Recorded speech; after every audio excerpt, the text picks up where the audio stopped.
Welcome to यामिनीज पाठशाला। आप सभी का यामिनी की पाठशाला में स्वागत है। आज हम डिस्कस करेंगे पंचकर्म के परिचय के बारे में। पंचकर्म की परिभाषा क्या होती है, पंचकर्म के प्रयोजन क्या होते हैं, पंचकर्म में कौन कौन से कर्म किए जाते हैं और पंचकर्म के परिहार क्या होते हैं, इनके बारे में आज हम डिस्कस करेंगे। तो शुरू करते हैं आज की क्लास, पंचकर्म का परिचय। अगर हम पंचकर्म के संबंध में बात करें तो पंचकर्म जो है वो दो शब्दों से मिलकर बना है, पंच प्लस कर्म। अर्थात पंच जो है वो 5 संख्या से संबंधित है, अर्थात हम कर्म जो है किसी भी क्रिया का किया जाना वो क्या कहलाता है, कर्म कहलाता है। और अगर अब हम आयुर्वेद शास्त्र की बात करें तो आयुर्वेद शास्त्र के अंतर्गत जो 5 मुख्य कर्म किए जाते हैं वो क्या कहलाते हैं, पंच कर्म कहलाते हैं। ठीक है, इसी के साथ वो 5 कर्म कौन कौन से होते हैं तो आचार्य चरक, आचार्य सुश्रुत और आचार्य वाग्भट ने अपने अपने हिसाब से पांचों कर्मों के बारे में बताया है। आचार्य चरक ने वमन, विरेचन, निरूबस्ती, अनुवासन बस्ती और नश्य को जो है वो क्या माना है, 5 कर्म माना है, पंच कर्म माना है। आचार्य सुश्रुत ने वमन, विरेचन, निरूबस्ती, अनुवासन बस्ती और रक्त मोक्षण को पंच कर्म माना है। और आचार्य वाग्भट की बात की जाए तो आचार्य वाग्भट ने वमन, विरेचन, बस्ती, नश्य और रक्त मोक्षण को 5 कर्मों में माना है। तो ये इन अलग अलग आचार्यों ने अपने अपने हिसाब से पंच कर्म को मानना है। उसी प्रकार से कुछ अलग भी होते हैं इनके अलावा, ये तो कहलाते हैं मुख्य पंचकर्म। इनके अलावा जानु बस्ती, कटी बस्ती, उदर शिरोज बस्ती, ये जो इस प्रकार की है ये भी पंचकर्म के अलग माने जा सकते हैं। ठीक है, अगर हम बात करें अब पंचकर्म के अंतर्गत क्या की जाती है, 2 चिकित्साएं की जाती होती है, शमन चिकित्सा, एक होती है शोधन चिकित्सा। अर्थात शमन चिकित्सा के अंतर्गत क्या किया जाता है, शमन चिकित्सा के अंतर्गत ऐसा होता है कि वहां पे क्या जो दोष होते हैं, जो दोष बढ़े हुए जो दोष होते हैं उन्हें उसी जगह पर क्या किया जाता है, दबा दिया जाता है, या ऐसा कहे कि उसका वही शमन कर दिया जाता है। लेकिन वो जो दोष, दबे हुए दोष है वो वापस क्या होते हैं, प्रकट हो जाते हैं और वापस से जो अपनी व्याधि है उसको उत्पन्न कर देते हैं। तो शमन चिकित्सा के अंतर्गत दोषों को दबाने पर दोष पुनः उत्पन्न हो सकते हैं, अर्थात पुनः व्याधि की उत्पत्ति होने की संभावना होती है। ये तो कहलाता है शमन। उसके बाद आता है शोधन चिकित्सा। अर्थात शोधन चिकित्सा के अंतर्गत जो दोष होते हैं उन दोषों को पूर्णतः शरीर से क्या बाहर निकाल दिया जाता है। ठीक है, उन दोषों को पूर्णतः शरीर से बाहर निकाल दिया जाता है, जिसके कारण दोषों की पुनः उत्पत्ति, व्याधि की पुनः उत्पत्ति या रोगों की पुनः उत्पत्ति की संभावनाएं अत्यंत कम होती है।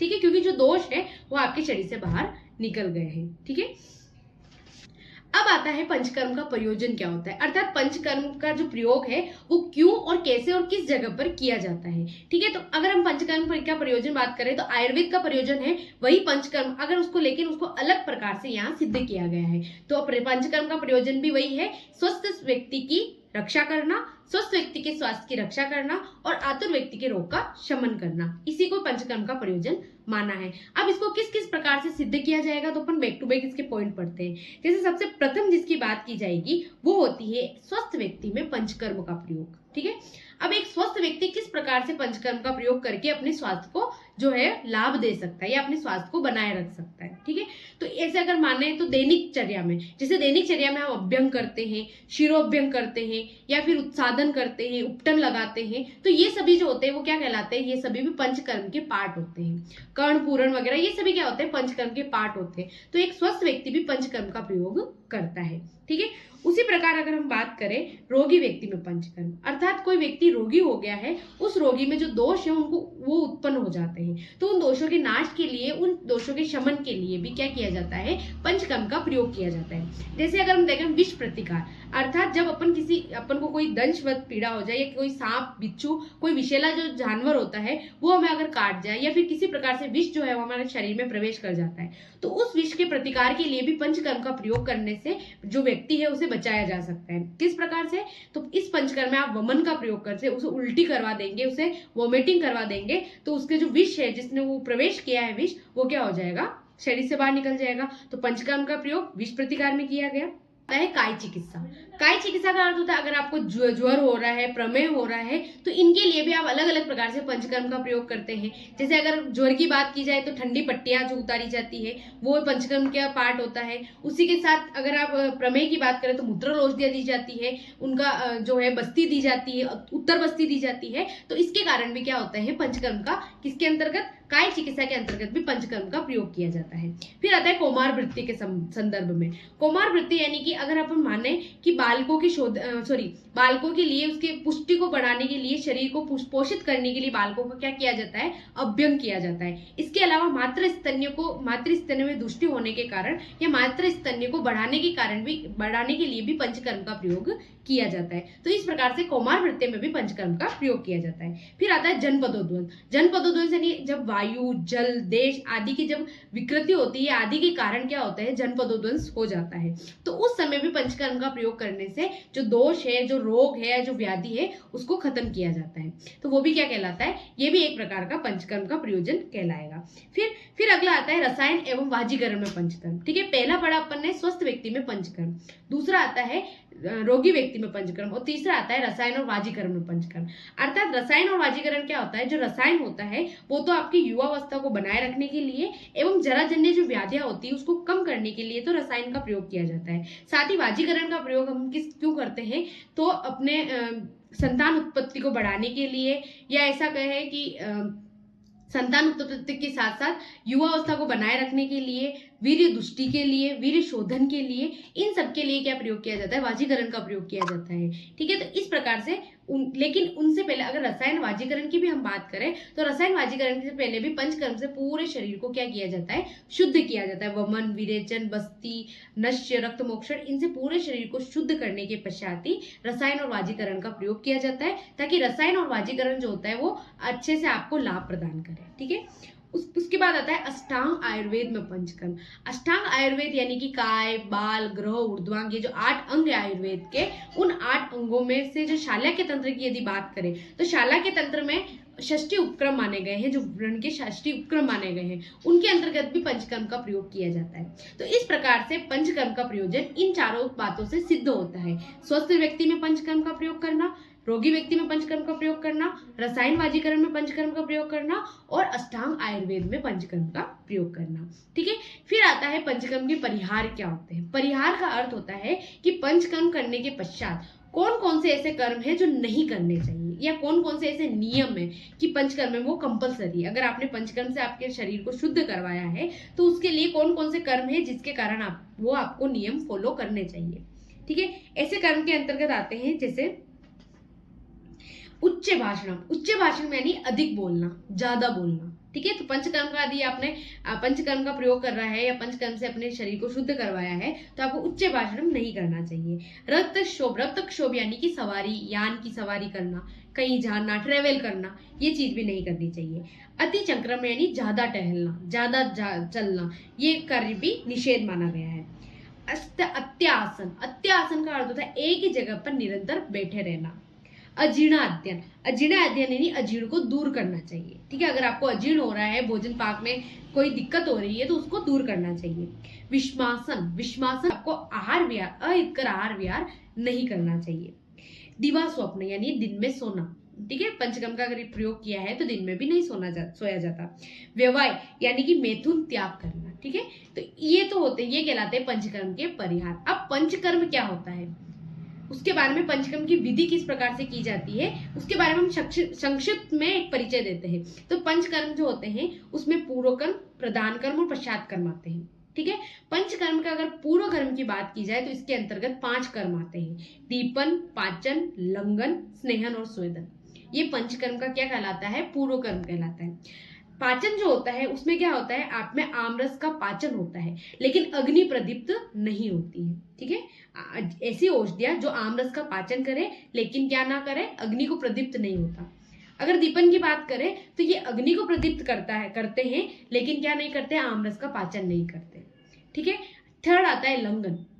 लंघन का अर्थ होता है जो शरीर में क्या करे, लघुता उत्पन्न करे, वो क्या कहलाता है, लंघन कहलाता है। ठीक है, उसके बाद आता है जैसे स्नेहन की बात करें तो जो आपके शरीर में क्या करता हो, आपके शरीर में क्लेद को उत्पन्न करता हो, आपके शरीर में गौरवता को उत्पन्न करता हो, आपको स्निग्ध बनाता हो या आप में स्निग्धता उत्पन्न करता हो, तो ऐसे कर्म को क्या कहा जाता है, स्नेहन कहा जाता है।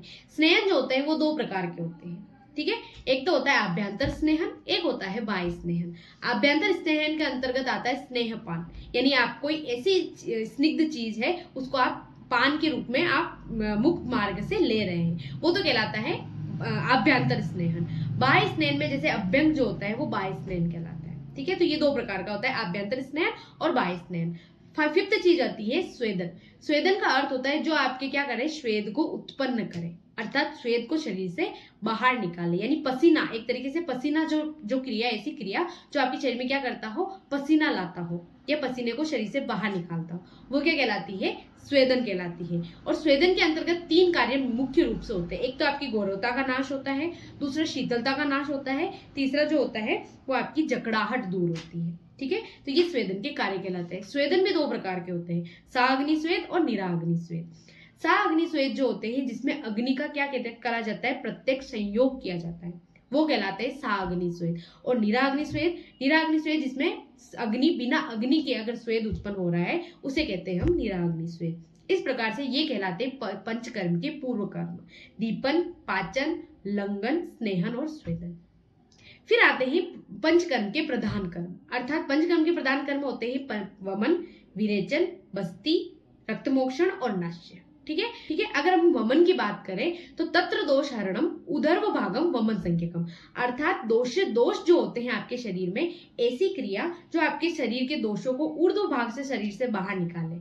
ठीक है, ऊर्ध्व भाग यानी मुख मार्ग से आपके शरीर से बाहर निकाले, वो क्रिया क्या कहलाती है, वमन कहलाती है। वमन का अगर अपन नॉर्मल समझे तो वोमिटिंग करना या उल्टी करना, ठीक है, वो क्या कहलाता है, वमन कहलाता है। विरेचन की अगर बात करें तो तत्र दोष हरणम अधोभागम विरेचन संज्ञकम, अर्थात ऐसी क्रिया जिसके कारण जो दोष है वो क्या होते हैं आपके शरीर के अधोभाग से, अर्थात गुद भाग से गुद मार्ग जो है वहां से वो जो दोष होते हैं वो शरीर से बाहर निकले, वो कहलाते हैं आपके विरेचन। ठीक, आगे बात करते हैं हम बस्ती की। बस्ती का अर्थ होता है कि ऐसी क्रिया जिसमें क्या किया जाता है, गुद मार्ग से औषध द्रव्यों को, मांस रस को, औषध सिद्ध स्नेहों को या औषध सिद्ध क्वाथ को गुद मार्ग से क्या दिया जाता है, इंजेक्शन के थ्रू या किसी भी जो नलिका होती है उसके थ्रू जब गुद मार्ग में पक्वाशय में प्रवेश कराया जाता है, वो क्या कहलाता है, आपका बस्ती कहलाता है। ठीक है, इसमें एक आती है उत्तर बस्ती। उत्तर बस्ती का अर्थ ये है, बाकी जितनी भी बस्तियां हैं वो सब गुदमार्ग से पक्वाशय में प्रविष्ट कराई जाती है, लेकिन उत्तर बस्ती जो होती है वो स्त्रियों में तो योनि मार्ग और मूत्र मार्ग में, और पुरुषों में जो है वो मूत्र मार्ग में प्रवेश कराई जाती है, उसे हम कहते हैं उत्तर बस्ती। ठीक है, अगली बात करें नश्य की। नश्य का अर्थ होता है कि किसी भी औषध द्रव्य को, किसी भी औषध चूर्ण को या किसी भी औषध धुएं को, ठीक है, धुआं जो होता है उसको जब नासा मार्ग से सूंघा जाता है या नासा मार्ग से दिया जाता है, वो जो क्रिया होती है वो क्या कहलाती है, नश्य कहलाती है। उसी के आगे अगर हम बात करें रक्त मोक्षण की। रक्त मोक्षण का अर्थ होता है आपके शरीर में जब रक्त की दुष्टि हो जाती है तो उस रक्त को जब आपके शरीर में शल्य क्रिया से बाहर निकाला जाता है या किसी भी कट लगाकर, जलोका का प्रयोग करके, श्रम का प्रयोग करके, या हम आगे बढ़ेंगे डिटेल में, इनके प्रयोग से जब शरीर से आपके दूषित रक्त को बाहर निकाला जाता है, वो जो क्रिया है वो क्या कहलाती है, रक्त मोक्षण कहलाती है। तो ये जो कहलाते हैं वमन, विरेचन, बस्ती, नश्य और रक्त मोक्षण, ये पंचकर्म के प्रधान कर्म के अंतर्गत आते हैं। अब आता है पंचकर्म का पश्चात कर्म। पश्चात कर्म यानी कि जो कर्म आपने करा लिए हैं उसके बाद कौन सी, तो क्या कर्म आपको करने चाहिए जिससे आपके स्वास्थ्य में जो है वो सही हो जाए। ठीक है, तो वो जो कर्म आते हैं वो सब पश्चात कर्म के अंतर्गत आते हैं, जिसमें 3 मुख्य कर्म आते हैं। सबसे प्रथम तो आता है संसर्जन कर्म, दूसरा आता है रसायन वाजीकरण कर्म, और तीसरा आता है आपका शमन चिकित्सा। ठीक है, तो संसर्जन कर्म क्या होता है, संसर्जन कर्म को भी हम डिटेल में आगे पढ़ेंगे, लेकिन अभी के लिए इतना कि जब आप पंचकर्म का प्रधान कर्म कराते हैं, वो चाहे वमन हो, विरेचन हो, बस्ती हो, नश्य हो या रक्तमोक्षण हो, कोई भी प्रधान कर्म यदि आप कराते हैं तो प्रधान कर्म कराने के पश्चात क्या होता है, आपकी जो जठरा अग्नि होती है वो अत्यंत क्या हो जाती है, दुर्बल हो जाती है, या फिर वो अपना कार्य करना एक तरीके से बंद कर देती है। ठीक है, तो जठरा अग्नि के दुर्बल होने के कारण वो क्या करती है, जो भी आप भोजन ग्रहण करेंगे उसका पाचन नहीं होगा और पुनः रोग की उत्पत्ति होगी। तो ऐसी स्थिति में संसर्जन कर्म कराया जाता है, जिसके कारण उस अग्नि, जो जठरा अग्नि है या आपकी जो उदरा अग्नि है, उसकी क्या की जाती है, एक तरीके से रक्षा की जाती है। मंद हुई अग्नि को वापस से प्रदीप्त कराया जाता है या उसकी रक्षा की जाती है। उस कर्म को क्या कहा जाता है, संसर्जन कर्म कहा जाता है। संसर्जन कर्म के अंतर्गत क्या किया जाता है, भोजन को बिल्कुल लघुत्तर, लघुत्तम और लघु, इन 3 स्टेज में होते हुए फिर सामान्य भोजन पर लाया जाता है। तो ये क्या कहलाता है, संसर्जन कर्म कहलाता है। ठीक है, फिर आती है दूसरी चीज आती है रसायन और वाजीकरण। रसायन वाजीकरण के अंतर्गत ये होता है कि यदि आपको रसायन वाजीकरण के लिए पंचकर्म का प्रयोग कराया है तो रसायन वाजीकरण जो है वो पश्चात कर्म में आएगा। ठीक है, इसी कारण ये एक अलग से एडिशनल है। फिर आता है थर्ड जो आता है वो आता है शमन चिकित्सा। शमन चिकित्सा का अर्थ होता है जिस रोग के लिए आपने पंचकर्म का प्रयोग किया है, जिस रोग के लिए आपने पंचकर्म करवाया है, उस रोग की जो भी औषधि आपको दी जाएगी वो क्या कहलाएगा, शमन चिकित्सा। मान लो आपने अपनी उद्र अग्नि के लिए, अपने अग्नि को प्रदीप्त कराने के लिए, अग्नि मांदी के लिए आपने अगर वमन कराया है तो उसकी जो अग्निमांदी की जो टेबलेट्स होगी, अग्निमांदी की औषधियां होगी, वो आपको जो शमन है औषधियां उसमें दी जाएंगी। तो जिस रोग के लिए आपने पंचकर्म कराया है उस रोग की जो औषधियां दी जाती है वो शमन चिकित्सा के अंतर्गत आती है। तो इस प्रकार से पंचकर्म को इस तरीके से पढ़ा जाता है, ये इस तरीके से उसकी जो है वो विधि होती है। अब इन विधि को एक एक हम पूरी डिटेल से इनके प्रकार वगैरह आगे वीडियो में पढ़ेंगे। तो इसी के साथ इस वीडियो को हम यही खत्म करते हैं। मिलते हैं एक नई वीडियो के साथ, एक नई टॉपिक के साथ। आप मेरे चैनल पर नए हैं तो मेरे चैनल को सब्सक्राइब कीजिएगा। Thank you so much for watching. धन्यवाद।